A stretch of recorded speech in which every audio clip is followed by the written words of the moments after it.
मैंने सुना है कि महादेव के नगरी में रह कर के आप महादेव के पैरोकार भी बने।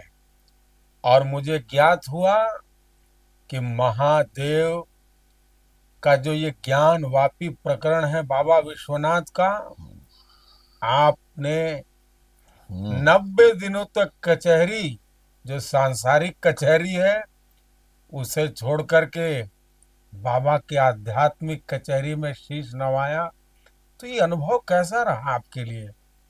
इन्हें भारी से भारी तादाद में समर्थन करके एक आम आदमी की भावना, एक सामान्य वकील की भावना को बार काउंसिल में रख करके देश में न्यायिक सुधार की दिशा में आगे बढ़ाने में अपना योगदान देंगे।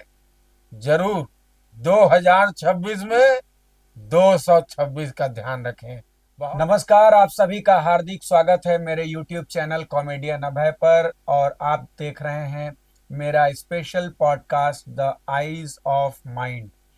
भारत की आज़ादी में महत्वपूर्ण भूमिका निभाई हमारे स्वतंत्रता संग्राम सेनानियों ने, क्रांतिकारियों ने। उसमें अपने लेखनी, अपनी पैरवी और अपने विचारों के माध्यम से देश में आज़ादी दिलाने से लेकर के सरकार बनाने तक में सबसे महत्वपूर्ण भूमिका अगर किसी एक पेशे वालों की थी तो वो वकील ही थे, जिनकी वकालत से अदालत के साथ साथ अंग्रेजों की हालत भी खराब हो गई। और ये वकील जब दलील रखते हैं तो इनके जो बड़े बड़े जज होते हैं, बड़े बड़े न्यायाधीश होते हैं, उनकी आंखें या कानून की आंखें कितनी खुलेंगी, कितनी बंद रहेंगी, ये इसी बात से निर्धारित होता है कि इनके तर्क में किस प्रकार के आक्षेप होते हैं, इनके तर्क में किस प्रकार के बयान होते हैं। और ये तो थी देश दुनिया की बात, वकीलों की हालात। अगर वो वकील बनारस के हों, बनारस में तो यहाँ पर कजरी भी गाई जाती है कि पकड़ ले ही बागवान, चाहे हो जाए चालान, लड़के छुड़ा ले अपने अपील से, पिया मेहंदी लिया दा मोती झील से, जाके साइकिल से ना। इसका मतलब कि यहाँ पर नारी शक्ति भी वकील, दलील, ये सारे हुनर रखती है। तो इसी बनारस की गली से, जहाँ पर ज्ञान की राजधानी है, तो यहाँ ज्ञान से तर्क भी उपजता है। और इस उपजते तर्क को लेकर के आज हमारे साथ एक बहुत ही विशिष्ट अतिथि मौजूद हैं, जो कि सिविल के जाने माने वकील हैं। 1990 के दशक से लेकर के आज लगभग 35 साल के आसपास इनका वकालत का तजुर्बा है। और इसके साथ साथ स्पेशल काउंसिल मेंबर है। ज्ञानवापी केस में काशी विश्वनाथ की तरफ से बाबा के पैरोकार हैं श्री राजेश मिश्रा जी। आपका बहुत बहुत स्वागत है सर। धन्यवाद भाई साहब, और दर्शकों को भी सादर प्रणाम 226 बार। बिल्कुल। तो अभी आपने एक संख्या बताई है, मैं उस संख्या पर बाद में आऊंगा। सबसे पहले मैं आपसे पूछना चाहता हूं कि वकील बनने की प्रेरणा आपको कैसे मिली और वकील बनने तक की आपकी यात्रा कैसी रही? देखिए, प्रेरणा का एक तो बात सीधे सीधे है कि मेरे पिताजी स्वर्गीय अर्जुन प्रसाद मिश्र काशी में सिविल की वकालत में एक मूर्धन्य अधिवक्ता और ख्याति प्राप्त अधिवक्ता रहे। और मेरे बड़े भाई साहब हैं जो मुझसे 15 साल बड़े हैं, वो भी सिविल के ही अधिवक्ता हैं। तो इस प्रकार से वकालत की ही रोटी मैंने खाई है, वकालत के ही आय ने मुझे पाला पोसा है और मैं बड़ा हुआ हूं। तो स्वाभाविक रूप से वकालत रची बसी है, परंपरागत रूप से उसी को मैं देखता आ रहा हूं। और मेरे में जितना रक्त है वो सब वकालत की ही देन है। समझ लीजिए, जितना इनमें रक्त है वो वकालत की ही देन है। तो और खून इस समय गर्म है, क्योंकि इस समय लोहा भी गर्म है, तवा भी गर्म है। क्यों, इस पर भी हम थोड़ा आगे आएंगे। फिलहाल चूंकि ये तो परंपरागत आपके परिवार का पेशा था, लेकिन कई बार ऐसा होता है कि डॉक्टर का बेटा इंजीनियर निकल जाता है, इंजीनियर का बेटा डॉक्टर निकल जाता है। तो परंपराएं कई बार नहीं भी निभाई जाती हैं। तो लेकिन ये जो आपकी दिलचस्पी बनी, आपकी भी कोई इसमें कोई मौलिक सोच थी कि नहीं वकील बनने में ही फायदा है? मतलब क्या आपको कुछ अपना जो आपका विचार इसमें क्यों लगा, या सिर्फ पिताजी ने कह दिया मान लिया? ने पिताजी ने कह नहीं दिया। पिताजी इस ढंग के आग्रही या दुराग्रही नहीं थे, वो व्यक्तित्व निखार की ही प्रेरणा देते रहे। लेकिन मैंने देखा है हमारे समाज में आज से 30 साल, 35 साल, 40 साल, 50 साल पहले शिक्षा का स्तर बहुत नीचे था। आम जन में, गरीब गुरबा में, सामान्य व्यक्तियों में अवेयरनेस का बहुत अभाव था। तब ये सोशल मीडिया का दौर नहीं था, लोग जानते नहीं थे। तो बिल्कुल। अपने न्याय के लिए, अपने अधिकारों की रक्षा के लिए वो कोई और माध्यम नहीं, इस भारतवर्ष का जो इतिहास बताता है इधर का स्वतंत्रतावाद का, वो अधिवक्ता ही है जो न्याय के लिए माध्यम बनता है। आप मुझे बताइए, गरीब गुरबा खाने पीने में जो परेशान है, दिन भर मजदूरी कर रहा है, वो किसी दरोगा के सामने खड़ा होके अपनी समस्या, अपनी बात कहने की जुर्रत कर सकता है? भयभीत रहता है। ये जो ब्यूरोक्रेसी है, नौकरशाही है, वैसे ही आतंकित किए रहती है, लाओ लश्कर के साथ चलती है। किसी डीएम के सामने आज से 30-40 साल पहले कोई ग्रामीण आदमी, साधारण नागरिक खड़ा होने की हिम्मत नहीं करता था। बिल्कुल। लेकिन उन सब की आवाज बनता है तो अधिवक्ता बनता है, वकील बनता है। उनको न्याय दिलाने के लिए थाने में, दरोगा के सामने, एसपी के सामने, डीएम के सामने और जज महोदय, जस्टिस महोदय की भी सामने गुहार अधिवक्ता लगाता है। और ये बातें मैंने देखा था। रोते गाते आते थे, किसी का गाय छीन लिया, किसी की भैंस छीन लिया, किसी का डांडा काट लिया गया, और वो आया पिताजी के सामने, बाबू हमारा ऐसन भैल बा, ऐसन अत्याचार भैल बा, देखा फलाने बड़ा दबंग हुवन, ताकतवर हुवन, पैसा वाला हुवन, जमींदार हुवन। तब पिताजी कहते थे ठीक है, उसकी दरखास्त लिखते थे, उसका मुकदमा बनाते थे और कार्रवाई करते थे। कुछ दिन बाद में उसको प्रफुल्लित आते हुए कभी कभी किन्हीं लोगों को देख लेता था, कोई प्रसाद लाके, या बाबू आपके नाते हमारे जमीन बच गई, हमारे खेत बच गए, हमारे बेटवा का बिल्कुल। एडमिशन हो गए। यह बात मुझे भी अंतस तक छू गई, अंतरतम तक छू गई कि अगर मानव कल्याण का बड़ा विराट रूप अधिवक्ता के माध्यम से स्थापित होता है, और मानव कल्याण ही जीवन का सबसे सार्थक उद्देश्य होना बिल्कुल। चाहिए। बिल्कुल, बहुत ही सच बात है। और आपके ज्ञान ने जनहित में जो तर्क प्रस्तुत किए, निश्चित रूप से ये आपके पास सेवा का जो माध्यम मिला वो वकालत मिली।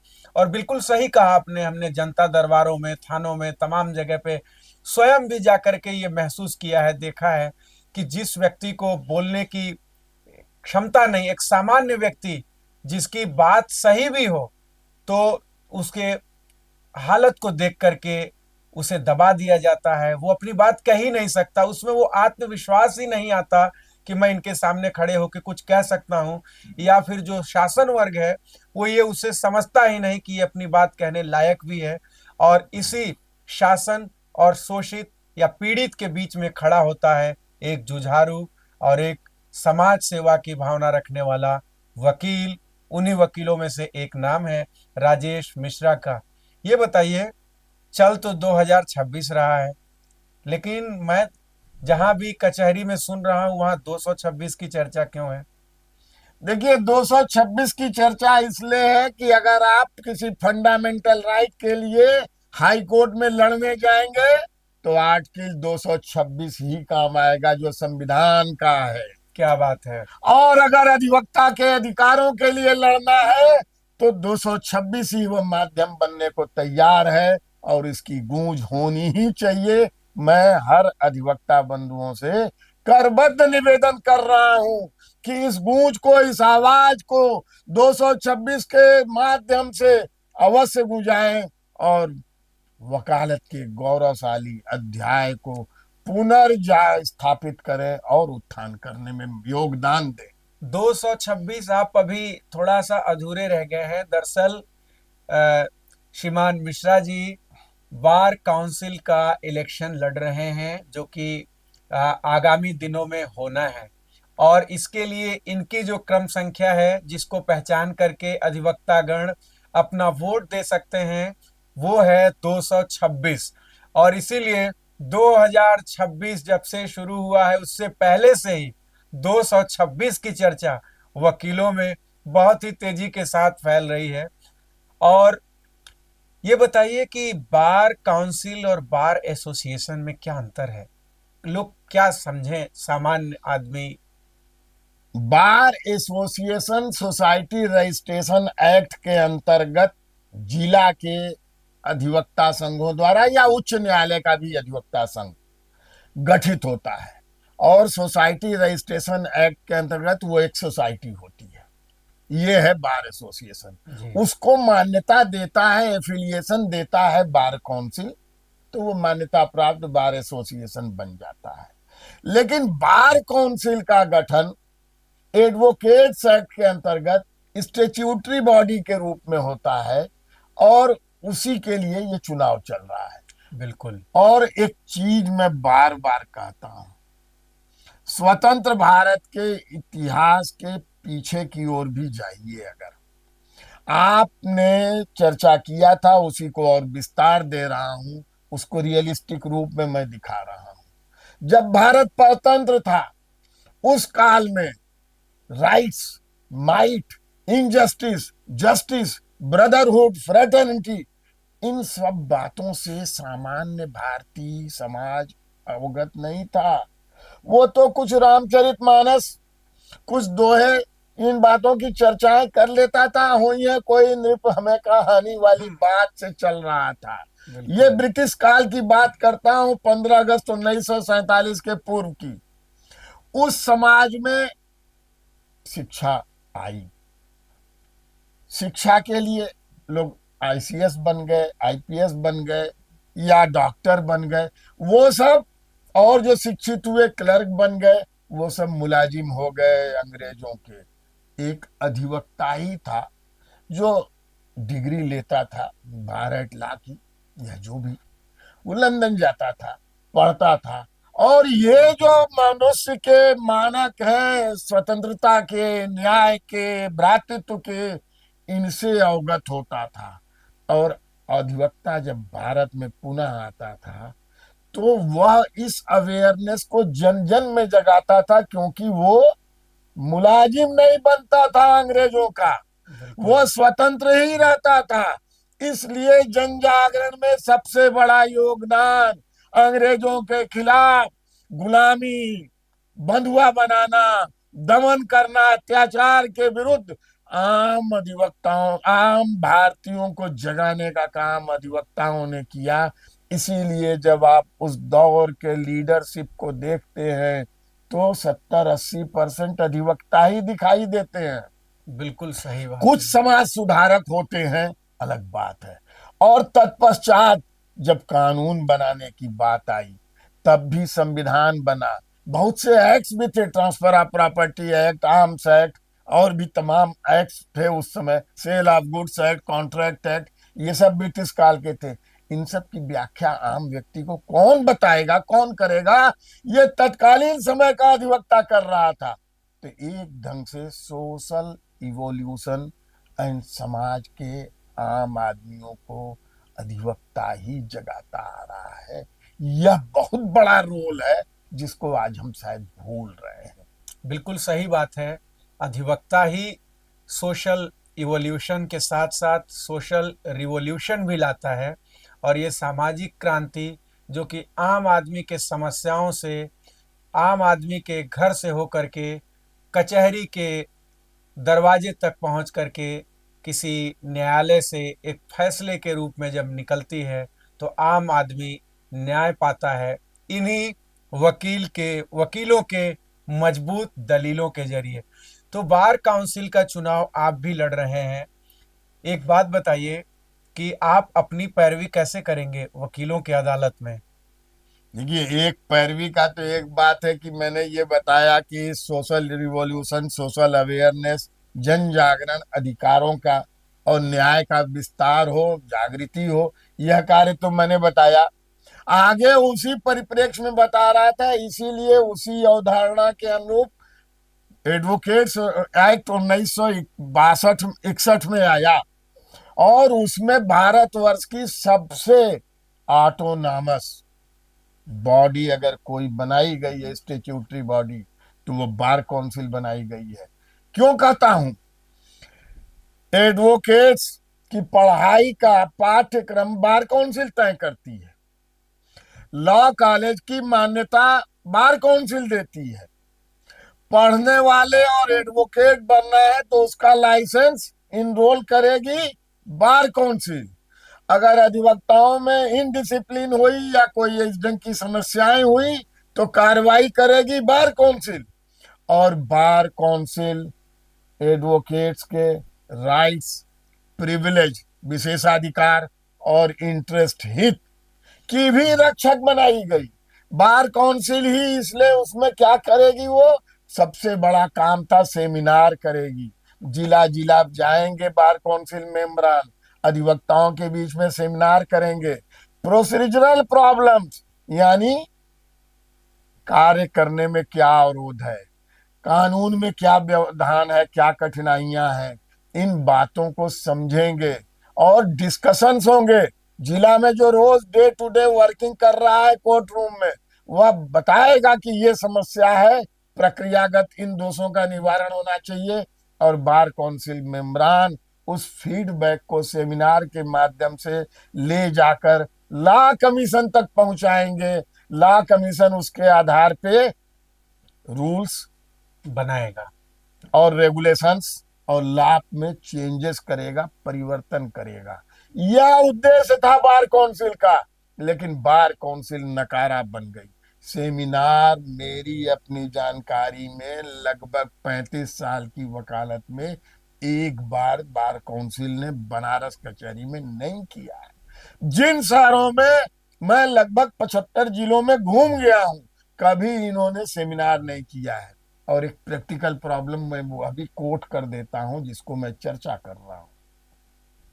सामान्य रूप से हमारे बनारस में और सभी जगह यही सुन रहा हूं कि जो सिविल के सूट्स होते हैं, एक सिटी का लोअर जुरिस्डिक्शन होता है, सीनियर डिवीजन का सीनियर जुरिस्डिक्शन होता है, या डिस्ट्रिक्ट जज के यहाँ अपील वगैरह होती है, सबका समय 2 बजे है।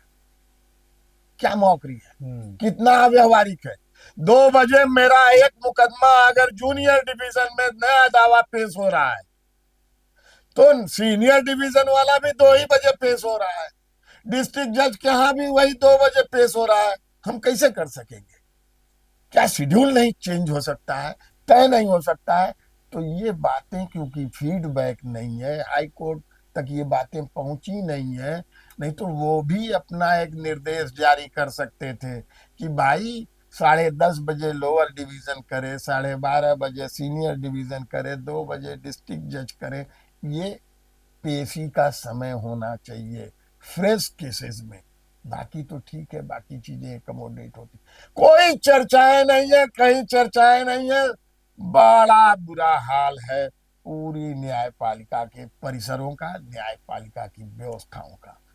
तो बिल्कुल। मुझे ये आवाज उठाने के लिए बार काउंसिल नहीं सुन रही है, इसलिए ये लड़ना जरूरी हो गया कि अहम कार्य तो छूट रहा है और इसके साथ साथ घोटाले भी हैं।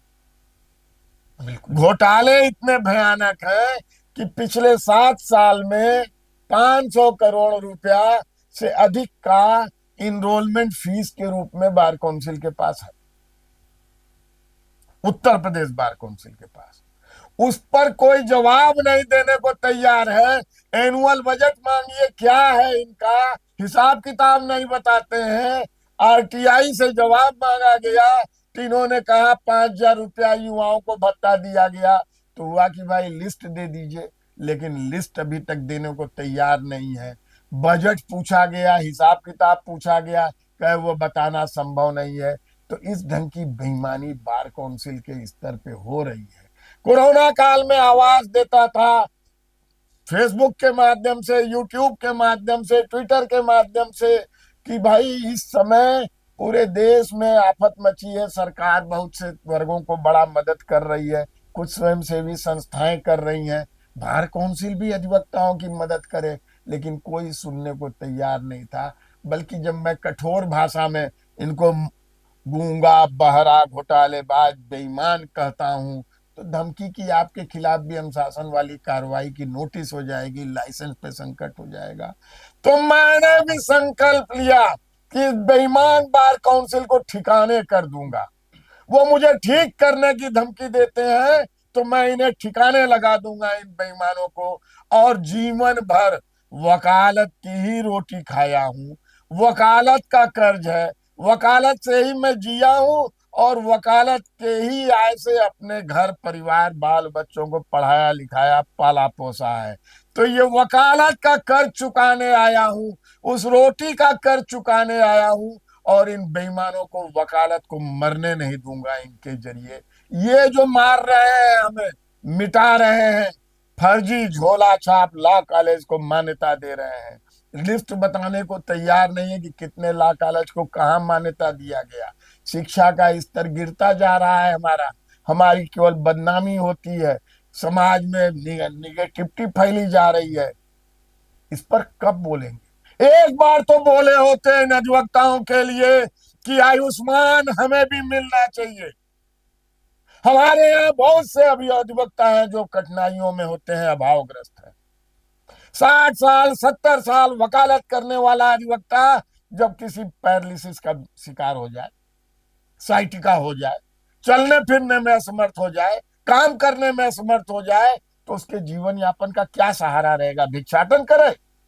इस पर आवाज नहीं होनी चाहिए, उसको पेंशन जैसी कोई सुविधा नहीं मिलनी चाहिए, इंश्योरेंस के माध्यम से न्यूनतम धनराशि की तो व्यवस्था होनी चाहिए। क्यों नहीं ये बार काउंसिल बोलती है? एडवोकेट्स प्रोटेक्शन एक्ट की चर्चा है, कुछ स्टेट्स में लागू हुआ, उत्तर प्रदेश बार काउंसिल क्यों नहीं एक बार मांग करती है?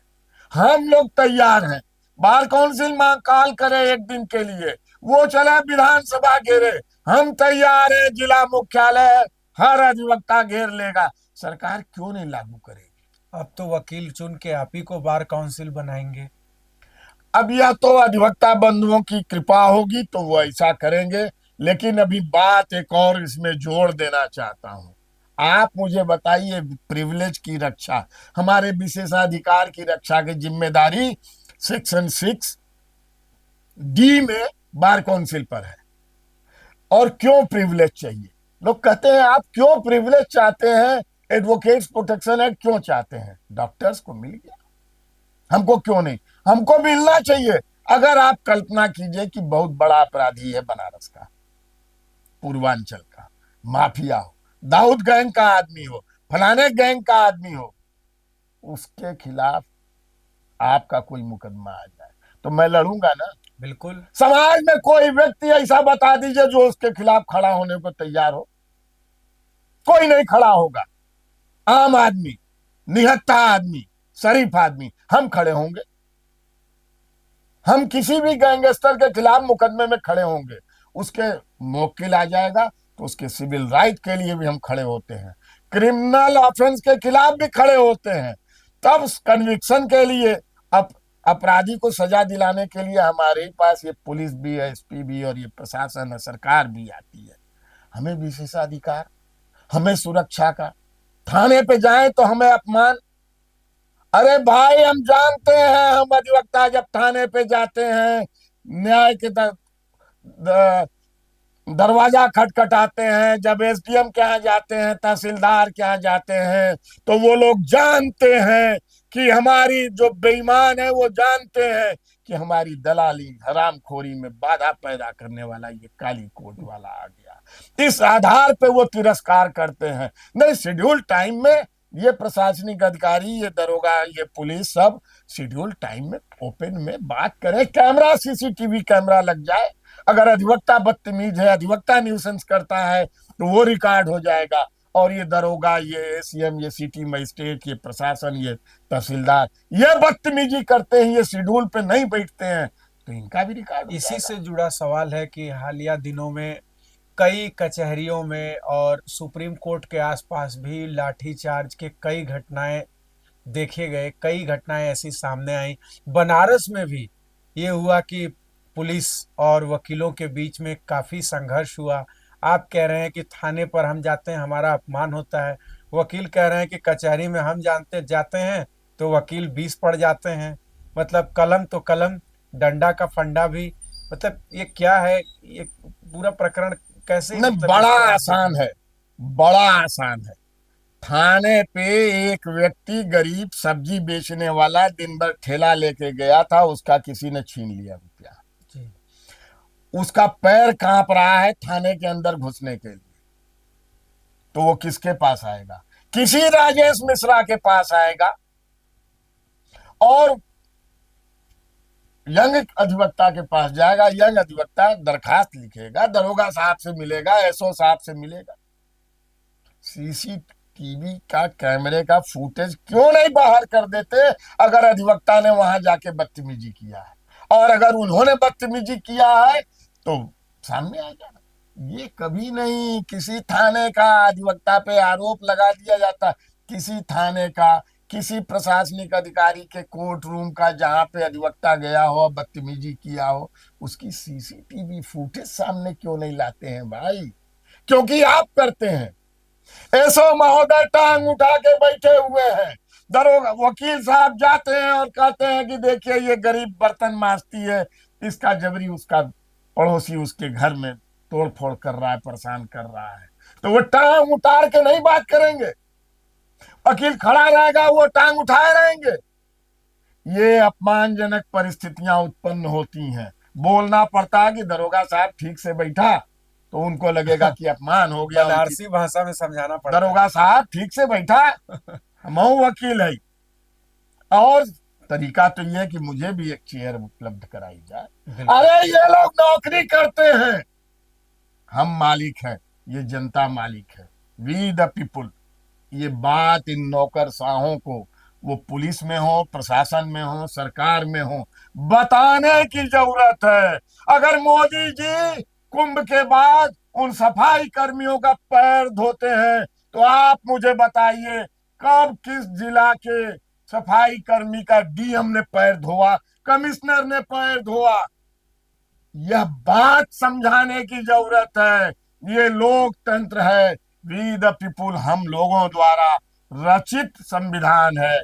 ये जो आजादी आई है किसी न्यायाधीश के निर्णय से नहीं आई है, किसी वो प्रशासनिक अधिकारी, डीएम, एसपी के आदेश से नहीं आई है। हम जनता के संघर्ष से, आंदोलन से, लड़ाई से आई है। ये बताने की जरूरत है। ये जो नौकरशाह 10-10 बीघे का, 5-5 बीघे का बंगले में बैठे हैं, इनको जमीन पे उतारने की जरूरत है, जनता से मिलने की जरूरत है। मुख्यमंत्री जी जनता दरबार लगाएंगे, ऐसा कोई दरबार बैठ के खड़े फरियादियों को बैठा के लगाते हुए आपने कमिश्नर को सुना, डीएम को सुना, एसडीएम को सुना? नहीं सुना। यही दोष है, इनको नशा चढ़ा हुआ है। ये दरोगाओं को, पुलिस को, सबको जो नशा चढ़ गया है, इनको लगता है कि हम मालिक हैं। यह भ्रम इन्हें निकाल देना चाहिए, और इनके इस रवैये में बाधा वकील बनता है। अच्छा गुरुजी, आपने प्रधानमंत्री जी की चर्चा की कि उन्होंने सफाई कर्मियों का पैर धोया, उनके चरण धोए। उससे कुछ ही समय पहले मेरी भी मुलाकात उनसे हुई थी और मुझे उनकी आवाज़ में उनसे बात करने का मौका मिला था। तो मैं आपसे एक बड़े महत्वपूर्ण विषय पर प्रधानमंत्री जी की ही आवाज़ में चर्चा करना चाहता हूं, चूंकि ये उनका संसदीय क्षेत्र है। भैया राजेश जी, मैंने सुना है कि महादेव के नगरी में रह कर के आप महादेव के पैरोकार भी बने, और मुझे ज्ञात हुआ कि महादेव का जो ये ज्ञान वापी प्रकरण है बाबा विश्वनाथ का, आपने 90 दिनों तक कचहरी, जो सांसारिक कचहरी है, उसे छोड़ करके बाबा की आध्यात्मिक कचहरी में शीश नवाया, तो ये अनुभव कैसा रहा आपके लिए? यह अनुभव मेरे जीवन का सर्वोत्तम अनुभव रहा और आज भी उन स्मृतियों से मैं अभिभूत हो जाया करता हूँ। मुझे लगता है कि मेरे जीवन की सार्थकता का विराट अंश उस अनुभव में समा गया। क्या अवसर था! मैं यही काशी का जन्मा, यही पैदा हुआ, यही बड़ा हुआ, यही जीवन यापन कर रहा हूँ, लेकिन निरंतरता में इतनी बार बाबा का दर्शन नहीं पाया था जो 90 दिनों में पाया। और सुबह 7 बजे से वहां जाता था, शाम के 5 बजे के बाद आता था। एएसआई की टीम के साथ सर्वे में रहा करता था। ज्ञानवापी का वह परिसर जो बैरिकेड कर दिया गया अत्याचारी और अवैधानिक तरीके से, उसमें नित्य दर्शन वहां भी पाता था जलमग्न आदि विश्वेश्वर ज्योतिर्लिंग का। इसके अतिरिक्त काशी विश्वनाथ मंदिर में तो दर्शन करता ही था। अहो भाग्य सौभाग्य जीवन का मेरे तो वही पूर्ण स्पेशल परिष्कृत हुआ। स्पेशल काउंसिल भी रहे आप, और इसके साथ साथ न्याय भी बाबा को मिलता दिख रहा है। आपके ही कारण ये संभव हो पाया, तो ये अपने जीवन की कितनी बड़ी उपलब्धि मानते हैं आप, कि महादेव के काम में उन्होंने आपको अपना एक पैरोकार बनाया। ये बाबा की कृपा से ही हुआ। मैं इसको अपने जीवन की सबसे ज्यादा हृदय हृदयंगम करने वाली अनुभूति बाबा की कृपा ही मानता हूँ, और कोई दूसरा हो भी नहीं सकता। और जो 90 दिन तक यह मैंने किया है, मुझे कभी ये याद ही नहीं आया कि मैं वकील हूँ, चलूं सिविल कोर्ट परिसर में, जबकि 30-35 साल से वहीं जा रहा हूँ। अपने आवास डीआईजी कॉलोनी से निकलता हूँ, 200 मीटर दूर कचहरी में जाता हूँ, इस बात का ध्यान ही नहीं आया। मैं निकलता था और चल दिया हर हर महादेव करते हुए बाबा की कचहरी में, बाबा के दरबार में मत्था टेकने, और लग गया एएसआई सर्वे में। एक्चुअली देखिए, यह इतिहास का पुनर्लेखन हो रहा है, उस इतिहास का जो काशी पर हुए अत्याचार को दुरुस्त करने जा रहा है। उस प्रक्रिया में मैं भी भागीदार हो गया, और एक गौरवशाली अध्याय तो ये लिखा गया कि वहां श्रृंगार गौरी का वह बैरिकेड किया हुआ लोहे की जाली से घेरा गया सन 93 में, जो बिना किसी न्यायिक आदेश के, बिना किसी प्रशासनिक आदेश के घेर लिया गया और साधारण सनातनियों को प्रवेश करने से वंचित कर दिया गया। उसके अंदर वह जहां पर कहा जाता है कि भूधरा है और पूजन पाठ चलता रहा 93 तक, उसको भी अवैध ढंग से रोक दिया गया था। वह खुल गया, वहां तक प्रवेश हो गया। वहां हमारे भजन कीर्तन ढोल मजीरे घंटियां का मधुर स्वर गूंजने लग गया है। यह भी मेरे लिए जीवन की सर्वोत्तम उपलब्धि है। अगर सामान्य सामान्य रूप से सरल शब्दों में कहें, तो अब तक के आपके जीवन की यही कमाई है। अवश्य ही सार्थक जो कहेंगे, जो परमार्थक होगी और आजीवन मेरे साथ और मेरे जीवन के बाद भी मेरे काम आएगी, वह कमाई मैंने कर लिया है। बहुत बाबा की कृपा से वो मिल गई है। मैं क्या करने वाला था! आप सब काशी वासियों का यह देन थी। यह इस देश के हर सनातनी की भावना के अनुरूप मैं भी एक माध्यम बन गया। केवल मैं ही हूं ऐसा नहीं है, इसमें लाखों करोड़ों लोगों का योगदान है। उनकी सोच, उनकी भावना, उनके प्रयास। कोई एक शब्द बोला, कोई एक कदम चला, कोई 100 कदम चला, कोई किताब लिखा और उसी के अनुरूप मैं भी चला, मैं भी अभिभूत हुआ, मैं भी लाभान्वित हुआ। इस काम के लिए आपको तो हमारी तरफ से बहुत बहुत बधाई और बहुत शुभकामनाएं। और मुझे लगता है कि बाबा ने इसी तरीके से बार काउंसिल के वकीलों के उद्धार के लिए ही आपको बार काउंसिल में खड़े होकर के चुनाव लड़ने की प्रेरणा दी है। क्या समझते हैं आप? देखिए, आपकी कृपा, आपने मेरे ऊपर इस ढंग का आशीर्वचन दिया, लेकिन मैं उद्धार शब्द से सहमत थोड़ा सा नहीं। मैं अधिवक्ताओं का उद्धार नहीं कर सकता। अधिवक्ता तो स्वयं में पूरे समाज का शोषित, वंचित, गरीब, गुरबा सबका उद्धार करता है। हाँ, मैं अधिवक्ताओं के अधिकारों की अधिवक्ताओं के अधिकारों का जो हनन हो रहा है, उनके साथ जो भेदभाव हो रहा है, जो अत्याचार हो रहा है और दबाव बनाया जा रहा है, उसको एक माध्यम जरूर बना हूं, आवाज दे रहा हूं, और हमारे अधिवक्ता भाइयों के ही सहयोग से उन समस्याओं, संकटों से निजात दिलाने का प्रयास कर रहा हूं।